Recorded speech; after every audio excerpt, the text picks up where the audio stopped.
Merci Bruno. Bonjour à tous. Est-ce que vous m'entendez tous? Est-ce que vous voyez mon écran? OK. Du coup, je commence. Je m'appelle donc Florent Stoffer. Je suis responsable de Siposa depuis 2022. Je travaille dans la société depuis 15 ans maintenant. Et chez Siposa, on a opéré une transformation depuis 2019-2020 officiellement.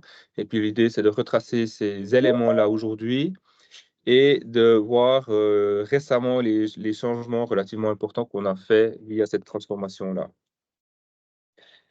Je commencerai par 2019. Finalement, c'était à un moment donné, il faut un déclic. Il faut quelque chose qui nous donne envie d'aller vers quelque chose de différent. Euh, on était dans une situation où, personnellement, j'étais dans une situation où je trouvais que les choses étaient assez compliquées et tout passait un peu par moi. J'étais directeur opérationnel. Et avec une équipe, on trouvait qu'on était un peu trop surchargé en pression et en responsabilité. Donc, on s'est dit, mais finalement, comment ça fonctionne ces organisations horizontales? Alors, bon, on a demandé à un ami pour voir ce que ça donnait. Et à travers cette recherche, assez rapidement, on est tombé sur les conférences de Frédéric Laloux, puis ses bouquins, etc.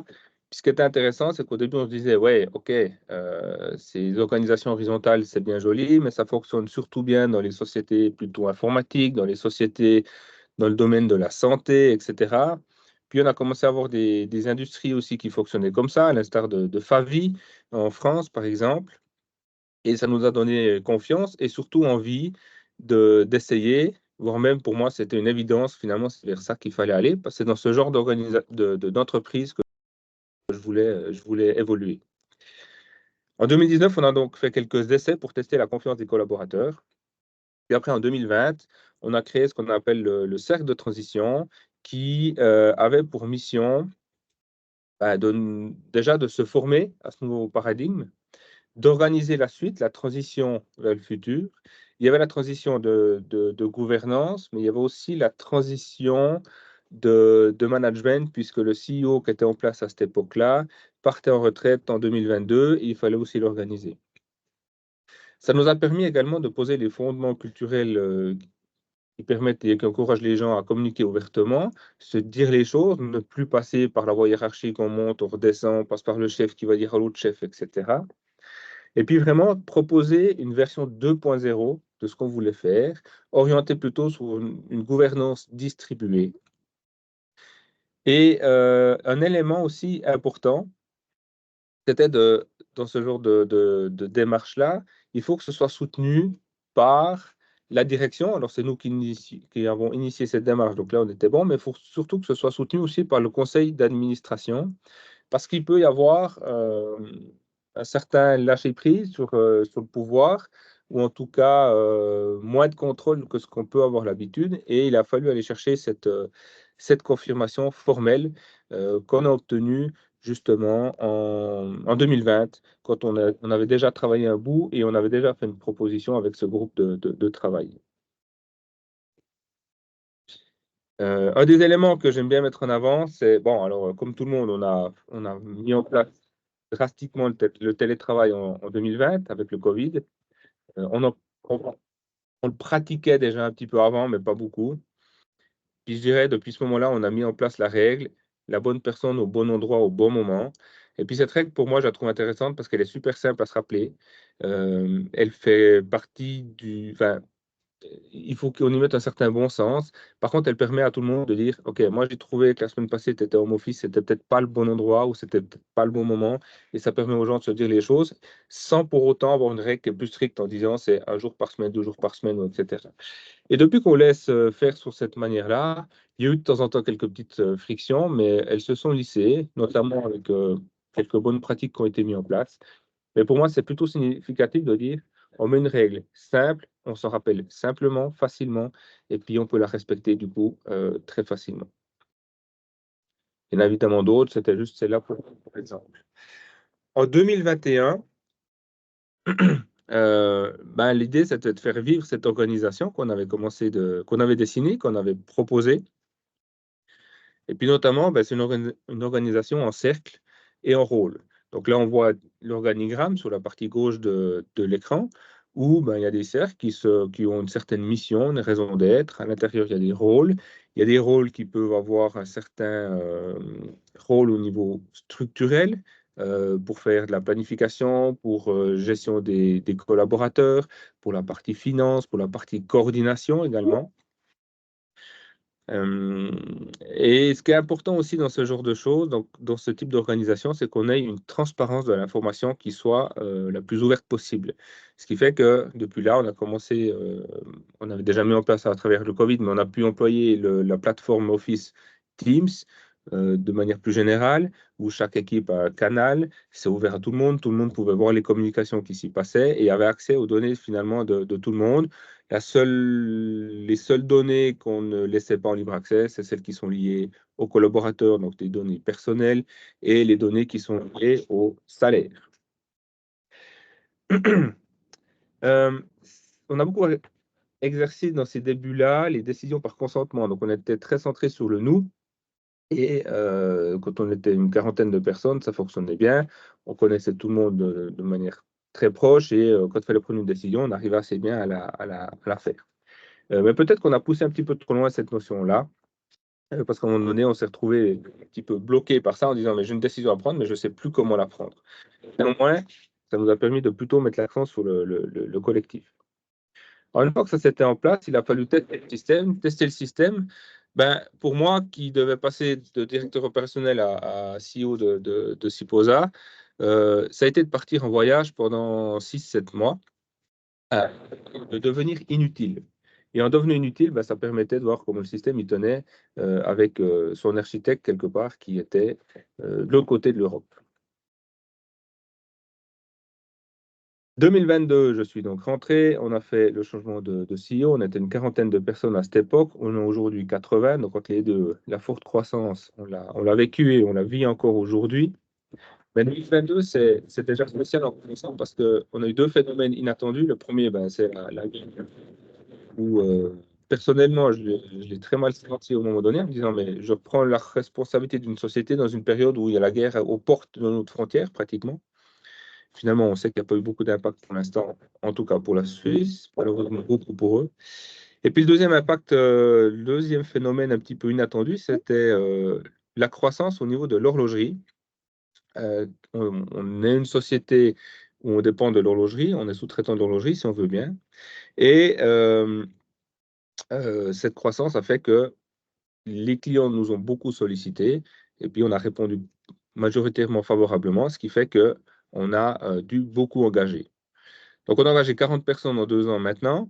Et puis, cette culture d'entreprise nous a pas simplement aidé au recrutement, parce qu'il y a des gens de l'externe qui se rendent compte que, ah, mais qu'est-ce qui se passe chez Siposa, c'est quoi cette organisation, etc. On en disait plutôt du bien, on en dit encore du bien, a priori. Et dans une période autant chargée que ça, où le marché de l'emploi était très tendu, on a réussi à engager des super personnes, aussi grâce à cette culture en mettant en avant. En 2022, on a également travaillé sur ce qu'on appelle le cercle de reconnaissance. C'est un système de rémunération et de reconnaissance. En fait, on fait les deux en même temps. Le principe, je l'ai déjà décrit dans d'autres formats, mais le principe est celui-là. Une personne, chaque collaborateur va faire son auto-évaluation en fin d'année, basée sur des critères d'engagement. On ne cherche pas à mesurer la performance. La performance, elle est mesurée ailleurs dans les équipes. Donc là, individuellement, on mesure l'engagement. Cette auto-évaluation, elle est envoyée à un groupe qui représente à peu près 20% de la société. Donc, c'est chaque département, finalement, a, a nommé une personne qui va aller dans ce cercle-là avec une ou deux personnes de la direction. Et ce groupe-là va faire l'évaluation de chaque collaborateur et faire par la suite une restitution. La restitution se passe en deux phases. Il y a une partie feedback, donc finalement c'est le cadeau, et il y a une partie rétribution financière pour remercier l'engagement.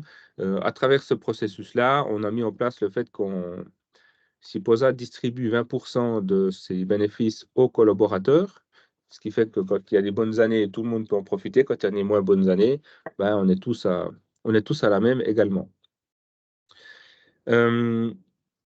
Ça a relativement bien marché. Ça fait 2 ans qu'on pratique ce principe-là. Et les gens, à la fin de l'évaluation, ils sont notés, si on veut bien, c'est une sorte de résultat numérique. On avait une moyenne, par exemple, cette année, autour des 85 points.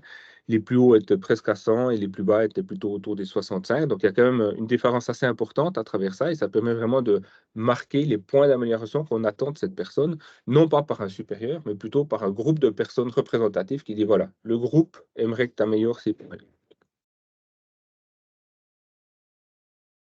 2003 pour la suite. Alors déjà, on a mis en place, on s'intéressait depuis quelque temps au label B Corp. On a fait l'assessment l'année passée de manière autonome, accompagné par une petite équipe, mais sans engagement pour l'instant. Et on s'est dit, bah, finalement, c'est intéressant d'aller rechercher ce label. Je ne sais pas si on y arrivera parce qu'on est dans étant producteur de machines, c'est une industrie qui est quand même pas facile, qui a son bilan carbone qui est ce qui est. Néanmoins, ce qui est intéressant pour nous, c'est le chemin et les questions qu'il faut se poser pour avancer dans ce processus-là et pourquoi pas, si on arrive, à aller chercher cette certification B Corp. On a fait ce qui était facile, on a mis à jour nos statuts, il faut quand même le faire au niveau du registre de commerce, il faut le faire avec le conseil d'administration, les actionnaires, etc. Donc ça, c'est bon. Maintenant, on travaille sur la suite. Et 2023, c'est aussi autre chose, c'est que cette croissance fait qu'on s'est retrouvé en milieu 2023 à peu près 70 personnes. 70 collaborateurs. Et on commençait à avoir l'intuition qu'il fallait qu'on change quelque chose. L'organisation qu'on avait, qui était en cercle, etc., mais qui avait quand même des cercles qui devenaient un petit peu trop grands. C'est-à-dire que le département soft, le département mécanique devenait dépasser les 12, 13, 14 personnes. Et c'est les chiffres qu'on ne voulait pas forcément dépasser. On avait aussi toute la planification interne qui était centralisée et ça devenait un petit peu déresponsabilisant pour les gens qui étaient sur le terrain. Alors, c'est là qu'on a préparé. euh, alors, déjà, on a confirmé cette intuition-là, pardon, par un sondage au niveau des collaborateurs. Qu'est-ce que vous pensez de partir sur une organisation? On ferait plutôt des team projets qui sont fixes. Ça nous a assez bien validé cette intuition et on s'est mis au travail en septembre pour proposer une structure en mini-usine collaborative, autrement dit en business unit, si on veut le nommer autrement. Donc l'idée, c'est quoi? C'est d'avoir plutôt que d'avoir un petit peu le paquebot. Alors bon, vous allez me dire, 80 personnes, 70 personnes, c'est pas vraiment un paquebot, mais quand même, on avait un petit peu cette sensation-là. On cherche, au lieu d'avoir tout qui est centralisé, si on veut bien, sur quelques personnes au niveau de la planification, des ressources et du budget, on cherche à donner de l'autonomie à des speedboats qui seront plus agiles, plus rapides et qui pourront prendre les décisions sur le terrain au bon moment. Donc ça, c'est ce qu'on a commencé à mettre en place. Et puis pour la mise en place, on a défini un cadre au niveau de la direction en disant, ben voilà, on imagine 4 équipes. L'équipe 1 va travailler sur ce type de composants enfin, sur ce type de métier vis-à-vis du métier de nos clients. Donc, par exemple, on fait des machines d'automation pour l'horlogerie. Il y a une équipe qui travaille plutôt sur les composants qu'on appelle les fournitures. Il y a une équipe qui va travailler plutôt sur les composants qu'on va appeler l'habillage, le bracelet, la boîte de montre, etc. Et sur ce principe-là, on a voulu proposer une organisation ou un cadre qui permette aux gens de dire, je vais dans une équipe, mais je ne vais pas tomber non plus dans une routine où je vais travailler que sur un produit unique.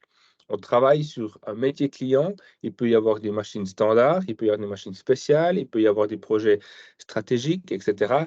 Donc, on recrée en fait 4 petits mini-SIPOSA avec la variété de challenges qu'il peut y avoir pour des ingénieurs, tout en ayant une spécialisation au niveau des composants finaux qu'on va travailler. Donc ça, c'était vraiment le but qu'on cherchait à avoir. Et donc, c'est quelque chose qu'on a mis en place en tout début d'année 2024. On a tourné la clé avec ces 4 équipes. Elles ont l'autonomie pour faire la gestion interne et la planification. Elles ont également leur budget annuel et leur PNL, leur perte et profit par équipe. Alors ça, c'est des éléments justement sur la partie finance. C'est là peut-être qu'il y a le plus de nouveautés pour les équipes. Donc c'est quelque chose qui est existant, mais qui s'accompagne encore beaucoup et l'autonomie, elle n'est pas encore complète dans toutes les équipes. Et puis là, j'ai noté, il y a encore une partie intéressante qui s'est passée à ce moment-là, c'est que à travers cette culture d'entreprise et autres, on a pu à travers les relations clients qu'on a eues, mettre en place des co-développements. Il faut savoir que dans notre métier, historiquement, les clients viennent plutôt chez nous avec le cahier des charges, on fait la machine et puis tout est borné à l'avance. Et puis maintenant, avec la confiance qu'on peut avoir avec les clients et la transparence, on a des clients qui viennent sans cahier des charges, avec un budget moins bien ficelé, et puis on commence à co-créer ensemble. Donc c'est vraiment ça qu'on cherchait aussi, et ça c'est très positif. On démarre également un projet de Lean et dans le but d'améliorer un petit peu nos flux et d'améliorer notre partie besoin de stockage et de liquidité et d'immobilisation, etc. Donc, ça, c'est aussi un projet qui se lance depuis le début de l'année. Mais si je reviens un petit peu sur ces MUC, ces mini-usines, ce qui a été intéressant, c'est aussi la manière dont on les a mis en place. C'est-à-dire qu'on avait dit, il y a 4 équipes, il y aura 4 mini-usines, mais il faut une 5e équipe qui va être l'équipe support. Et en fait, c'est les mêmes métiers. Donc, il y a aussi des informaticiens, enfin des développeurs automaticiens, des metteurs au point, des électroniciens, etc. Et on a mis 5 tables dans une grande salle et on a laissé les gens se répartir par eux-mêmes, en mettant sur chaque table le nom de l'équipe, sur quoi elle va travailler et tous les projets clients qui étaient déjà présents dans l'équipe. Ce qui fait que ça donnait, d'une part, les gens pouvaient se mettre là où ils s'étaient potentiellement déjà, ils connaissaient déjà le métier, ou à la limite, ils voulaient changer de type de projet, ils pouvaient le faire. Ils pouvaient se mettre également avec des gens avec qui il y a des atomes crochus qui sont bons, mais surtout fallait qu'ils aient le bon dimensionnement. Et en 2 heures, 2 heures et demie, on a réussi à travers quelques rounds, on a réussi à avoir ces 5 équipes qui se sont auto-réparties. Alors, de temps en temps, quelques frottements, de temps en temps, on s'est retrouvé avec une équipe où il y avait 4 personnes à la mécanique, alors il en fallait que 2. On a dit: «Ben, vous pouvez rester 4, mais il y a que 2 salaires, comment vous voulez faire?» Alors, il y a un troisième qui a changé d'équipe et le quatrième, il s'est prêté à une autre équipe, pour les 6 mois qui suivaient parce qu'on savait qu'après le boulot allait revenir. Donc voilà, c'est ce processus-là qui a été assez intéressant à mettre en place parce que les équipes se sont auto-créées et à aucun moment, au niveau de la direction ou autre, on a joué le rôle de grutier pour dire: «Ben, toi tu vas là, toi tu vas là ou toi tu vas là», et cetera. Hem, voilà, puis après ça, on a fait, encore une rétrospective au mois de mars pour dire: «Ben, voilà, on en est, qu'est-ce qu'on a fait de bien ces derniers temps?» On a pris les 80 collaborateurs de nouveau dans une grande salle et puis on a essayé de travailler sur les sujets sur lesquels on devait mettre de l'énergie ces prochains temps. Ce qu'on aime à dire chez Siposa, seul on va plus vite, mais ensemble on va plus loin. Donc encore une fois, on est plutôt basé sur le collaboratif. On prend les gens avec et puis on cherche à développer le futur avec les collaborateurs. Voilà ce que je pouvais présenter de l'évolution qu'on a fait de l'organisation chez Siposa. Et je pense maintenant il faut qu'on laisse le temps qui reste place aux questions ou aux différents échanges qu'il pourrait y avoir. Merci beaucoup, Florian. On peut effectivement passer aux questions. Donc, je vous laisse appuyer sur la petite main. Et puis ensuite, Florian, tu peux répondre Oui, à la question. alors Eva, Oui, bonjour. Merci beaucoup pour cette présentation. C'est vraiment passionnant. Donc, je suis responsable de formation et de développement à la RTS. J'avais une question. Au moment de passer à de l'organisation en cercle, vous avez, bah voilà, vous passez d'un modèle qui est peut-être plus hiérarchique à un modèle vraiment où les gens doivent voilà, contribuer, se responsabiliser, toute une série de comportements qu'on n'a pas forcément l'habitude d'avoir quand on est organisé de manière traditionnelle, on va dire. Comment est-ce que vous avez accompagné ce changement-là? Parce que j'imagine qu'il y a des gens qui n'ont pas forcément envie, ou tout le monde n'a pas forcément envie, ou il y a des résistances d'une manière ou d'une autre. Comment est-ce que vous avez accompagné ce changement vraiment qui est culturel aussi? tout le monde n'a pas envie, c'est vrai. La majorité, c'était quand même plutôt positif. Au début, c'est un changement important. Donc, c'est là qu'il y a le plus de friction, c'est évident. C'est pour ça qu'on a créé ce cercle de transition. Il y avait 12 personnes sur 40, donc c'est quand même une partie importante. Et on s'est bien assuré qu'il y avait des personnes qui étaient autant pour que contre.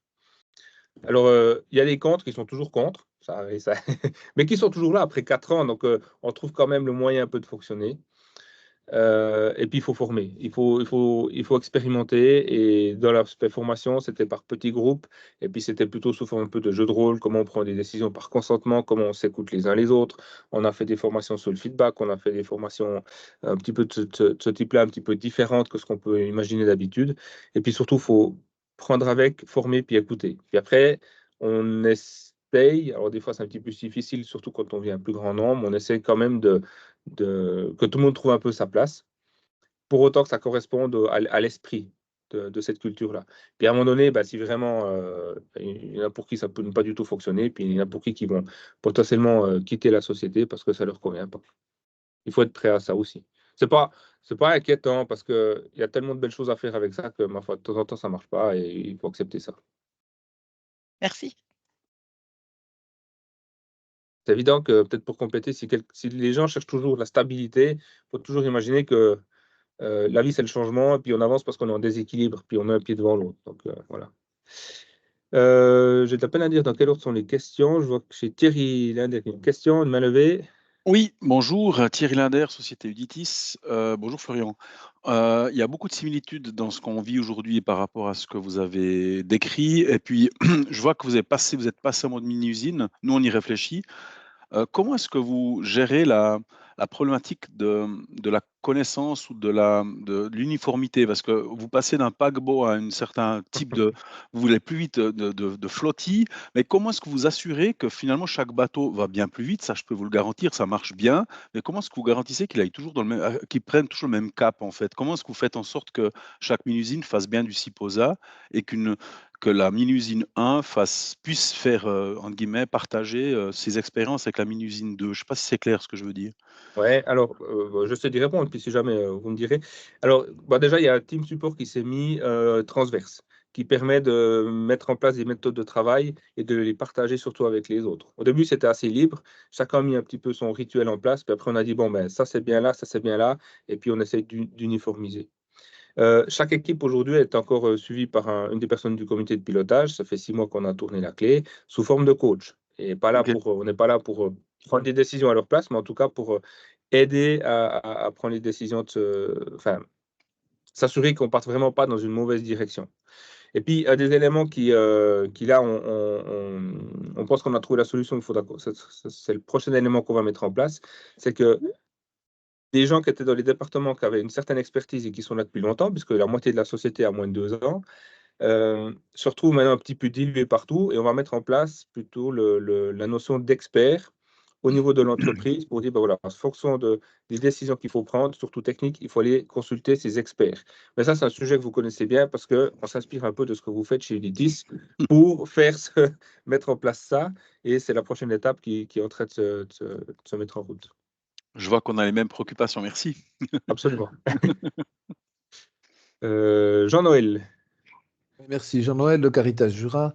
J'avais une question en prolongation avec ce qu'a évoqué Eva. Vous êtes fait accompagner dans tout ce processus parce que tu parles de formation, d'accompagnement et tout ça. Vous avez un intervenant externe qui est encore présent ou qui a aidé au démarrage et maintenant vous volez de vos propres ailes? On a été accompagné par un externe au démarrage. On a volé de nos propres ailes une année et demie. Puis depuis qu'on réfléchit à ces mini-usines, on a repris un accompagnement externe. C'est quand même intéressant parce que ça permet d'une idée, de la faire challenger par quelqu'un d'externe qui est très orienté sur ce genre d'organisation, qui le pratique ailleurs, qui a d'expérience, qui a déjà vécu ça dans le passé. Et pour nous, c'est plutôt une aide pour la suite. Puis c'est un accompagnement qui se fait un petit peu à la carte, déjà pour le dimensionner, un peu après pour typiquement là, on fait des formations type sur les chefs de projet, comment avoir un certain niveau d'exigence dans une organisation entre guillemets un peu libérée.